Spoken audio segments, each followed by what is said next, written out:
Imagine you're at a dead-end job. It's not glamorous, it's not exciting, and it's definitely not where you thought you'd end up. You're just going through the motions every day trying to make it to the next. Now, imagine out of nowhere you get a call. Not a text, not an email, but a life-changing call. And it's not from a boss or a recruiter, it's from God. That's exactly what happened to Moses. He was a shepherd watching over sheep in the middle of nowhere when he stumbled across something extraordinary, a bush on fire that wasn't burning up. That single moment didn't just change his life, it changed history. And what's even more amazing, it has lessons for us today too. To understand this story, we need to know where Moses was at this point in his life. He wasn't living his best life, far from it. Moses had grown up as an adopted prince in Egypt, but after making a huge mistake, killing an Egyptian who was mistreating a Hebrew slave, he ran for his life. Now, decades later, he's in Midian, working as a shepherd for his father-in-law. Not exactly a dream career for someone who used to live in a palace. He probably thought, well, this is it. This is my life now, just sheep, sand, and survival. But God had other plans. One day, while Moses is out tending his sheep, he notices something strange. There's a bush on fire, but it's not burning up. The flames are bright, but the branches and leaves are untouched. Naturally, Moses is curious. He says to himself because, let's face it, when you're alone with sheep, you're probably talking to yourself, I need to check this out. As he gets closer, something incredible happens. A voice calls out his name, Moses. Moses. Can you imagine that? Hearing your name spoken from a burning bush? Talk about a plot twist. The voice tells Moses, take off your sandals, for the place where you're standing is holy ground. Then the voice reveals who's speaking. God. The God of Abraham, Isaac, and Jacob. The God of Moses' ancestors. At this point, Moses is freaking out. And honestly, who wouldn't be? He hides his face because he's afraid to look at God. But God doesn't waste any time. He tells Moses why he's there. God has seen the suffering of his people, the Israelites, who are enslaved in Egypt. He's heard their cries and decided it's time to rescue them. And here's the kicker. God wants Moses to lead the mission. Now let's pause for a second. Moses is not jumping up and down saying, yes, sign me up. No, his reaction's more like, you got the wrong guy. Moses starts listing all the reasons he's not qualified. Who am I to go to Pharaoh? What if the Israelites don't believe me? I'm not a good speaker. I've got stage fright. Basically, he's pulling out every excuse in the book. But here's what's amazing about this part of this story. God doesn't let Moses off the hook. Instead, God reassures him. He says, I'll be with you. And God doesn't stop there. He gives Moses a sign. He tells him, when you bring the people out of Egypt, you'll worship me right here on this mountain. Notice he says when, not if. God is confident Moses can do this, even if Moses isn't. But Moses is still hesitant, so God gives him tools, literally. He turns Moses' staff into a snake and then back into a staff, showing Moses that he's in control. God also tells Moses that his name is I Am. It's a name that means God is eternal, unchanging, and completely powerful. In other words, Moses, I've got this. Trust me. Let's step back and think about this. Why Moses? Why now? Moses was flawed. He had a messy past. He wasn't a polished leader with a perfect resume. But that's the point. God often calls people who feel unqualified. Why? Because leadership isn't about being perfect, it's about being willing. God wasn't looking for someone who has all the answers. He was looking for someone who would say yes, even if it was a hesitant, shaky yes. In the end, Moses agrees to go. He steps into the unknown, not because he suddenly feels confident, but because he trusts that God will be with him. And what happens next? Well, that's a story for another time, but let's just say Moses goes on to lead one of the greatest rescue missions in history. So what does this story mean for us today? It's easy to think, well, I'm not Moses, I don't have a burning bush moment. But here's the truth. God still calls people. He calls ordinary people, just like Moses, to do extraordinary things. The story of Moses and the burning bush is more than just an ancient biblical event. It's a powerful message that still speaks to us today. At its core, this story is about calling, purpose, self-doubt, and trusting God. And those themes are just as relevant now as they were thousands of years ago.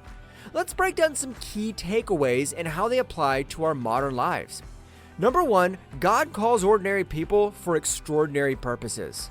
Moses wasn't a king, a warrior, or a well-spoken leader when God called him. He was a shepherd, living in obscurity, running from his past, and yet God chose him to lead an entire nation out of slavery. This tells us something incredible. God doesn't want us to be perfect before calling us. He doesn't choose based on resume, status, or worldly success. He often picks the most unlikely people who feel unqualified, uncertain, or even afraid. Think about today. Maybe you feel stuck in an unfulfilling job, overwhelmed by responsibilities, or unsure about your future. But what if, like Moses, God is calling you to something bigger? It may not be leading a nation, but it could be making a difference in your family, workplace, or community. The question isn't whether you're qualified. The question is whether you're willing. Number 2, that your past doesn't disqualify you. Moses had a complicated past. He's been raised in Pharaoh's palace, but he also made a huge mistake, killing an Egyptian and running away in fear. He probably thought his story was over, but God wasn't done with him. Instead of defining Moses by his past failures, God saw his potential. He gave him a new purpose. How many of us feel held back by our mistakes? Maybe you think you've messed up too much or that you've missed your opportunity to do something meaningful. But God doesn't see you that way. He specializes in redemption. If he could use a runaway fugitive like Moses to change history, he can use you too. Number 3, we all experience burning bush moments. Moses saw a literal burning bush, but today, God still speaks, just in different ways.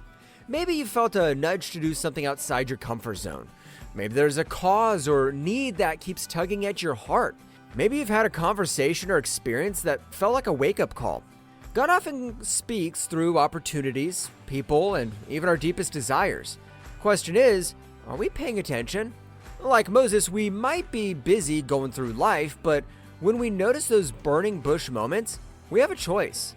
Ignore them or lean in and listen. Number 4, self-doubt can't be an excuse. Moses immediately doubted himself. Who am I to go to Pharaoh? What if they don't believe me? I'm not a good speaker.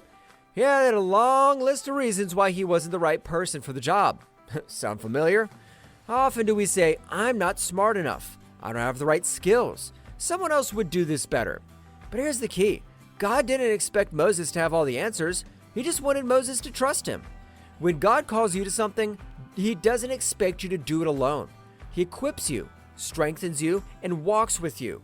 Your job is to say yes, even if it's a hesitant, uncertain yes. Number 5, the power of I am. When Moses asked God what his name was, God replied, I am. This name is powerful. It means that God is constant, unchanging, and completely sufficient. He doesn't need help from anyone. He simply is. The same God is still at work today. When you feel weak, he says, I am your strength. When you feel lost, he says, I am your guide. When you feel unworthy, he says, I am enough. No matter what you face, God is still I am. And that means he's got everything under control, even when you don't. Number 6, saying yes can change everything. Moses didn't feel ready, but when he finally said yes to God's call, history changed. He led millions of Israelites out of slavery. He witnessed miracles. He became one of the greatest leaders in history. What if he had said no? Well, the same goes for us. When we step out in faith, trusting that God will equip us, we open the door to things we never imagined. Your yes might not change the world, but it could change someone's world. Maybe it's stepping up to mentor someone. Maybe it's launching that project you've been scared to start. Maybe it's choosing to forgive and heal a broken relationship. Whatever it is, your obedience can have a ripple effect far beyond what you can see. So what's your burning bush? The story of Moses and the burning bush isn't just history, it's a personal challenge. Where is God calling you? What excuses are holding you back? Are you willing to trust him even when you feel unqualified? God is still calling people today. He still hears, sees, and acts. and he still uses ordinary people for extraordinary things. The only question is, will you say yes? If you found this meaningful, don't forget to hit that like button and subscribe for more insights from the Bible Unveiled. We've got so many more stories to explore together, and I can't wait to share them with you. Until next time, keep creating, keep growing, and remember, your story is just beginning.